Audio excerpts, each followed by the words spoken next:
Okay, lesson 8. Oh, I love this lesson. Okay. You got to tell the truth. I mean, this is the time to confess. How many of you, we're going to do a show of hands, how many of you regularly, religiously, faithfully seek to pay the taxes you owe the state and federal government? Hands up. Wow, you are a fabulous group. Why do you do that? Why do you faithfully, religiously try to pay the full amount that you owe? So you don't have to pay more, right? When you get caught, you mean, right? Right, we're afraid of being audited, right? We're afraid of being caught. And we know what happens. It's bad stuff, right? We get investigated and adjudicated and prosecuted and incarcerated, and I mean, bad stuff happens to us, right? All right, tell the truth. How many of you regularly, religiously, faithfully, without exception, obey the posted speed limits on the roads? There she is. Oh, and him too. I got 2 people out of 2,000. See, when I asked you about the taxes, I thought, here's a virtuous group, only to discover that you are wanton lawbreakers. And here's what I can't figure out. Why not? It's the law. It's posted. It's not like it's a secret. But nobody obeys the speed limit.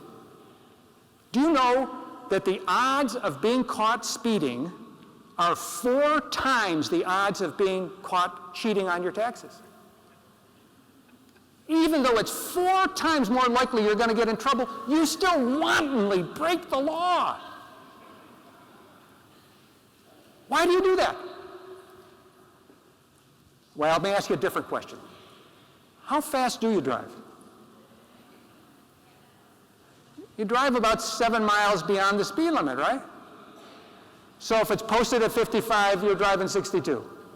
Maybe 62, 64, right? And if you think about that, we've all sort of come to an agreement that that's how fast we're going to drive. See, there actually is a speed limit. It's just not the one that's posted. It's a social norm. It's something that we tell each other, we tell our kids. You know, the cops don't tell us this. It's not printed in the driver's instruction manual. It's our norm. It turns out that we can collude with one another to actually establish a rule that may never be published. Okay, third question, tell the truth.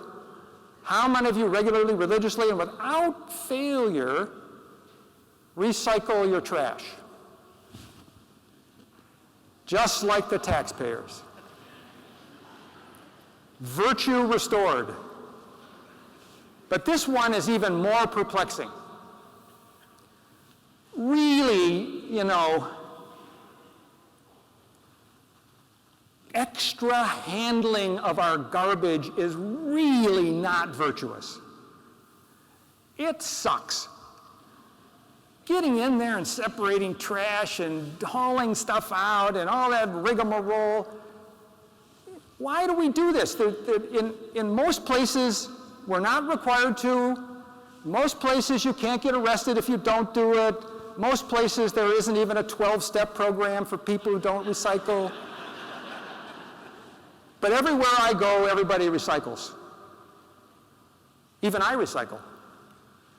Now here's my story. When I was younger and I had small children, I put things in the garbage. I was raised that way. There was garbage and nothing else. One day I'm throwing stuff in the garbage and my 7-year-old daughter, I had 2 daughters, you know, when dads and daughters, they have kind of a special thing going. Dads are sort of on a pedestal. Daughters kind of look up to them. It's very cool. My 7-year-old daughter looks up at me and she says, "Daddy, you're killing Mother Earth."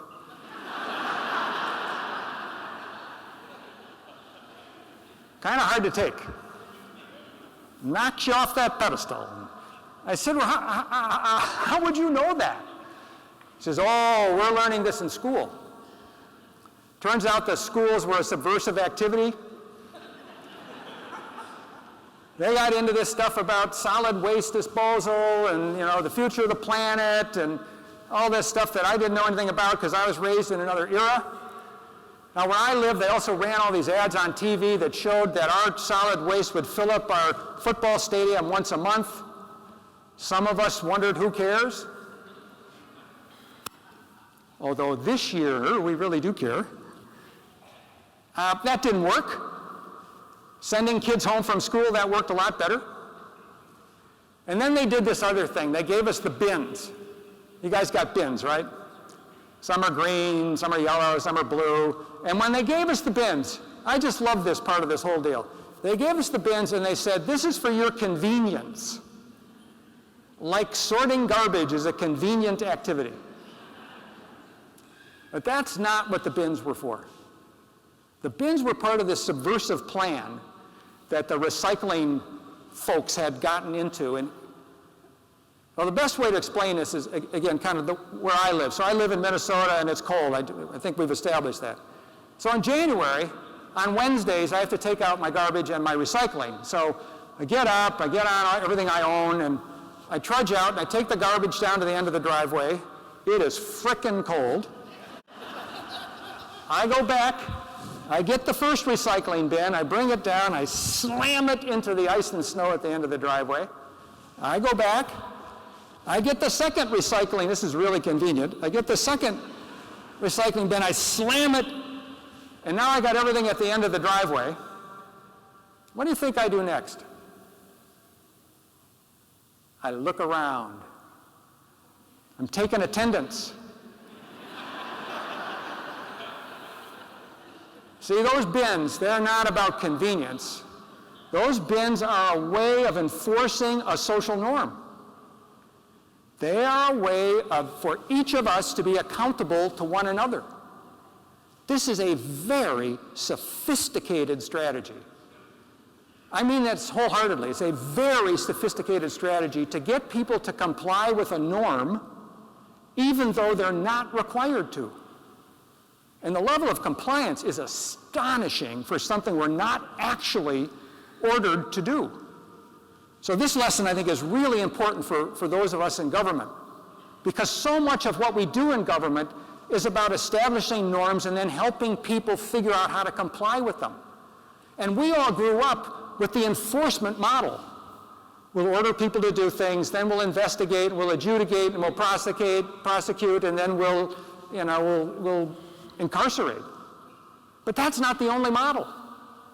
And I think if you think about our norm for speeding and our norm for recycling, we have lots of other tools that we can use to encourage compliance that don't have anything to do with enforcement.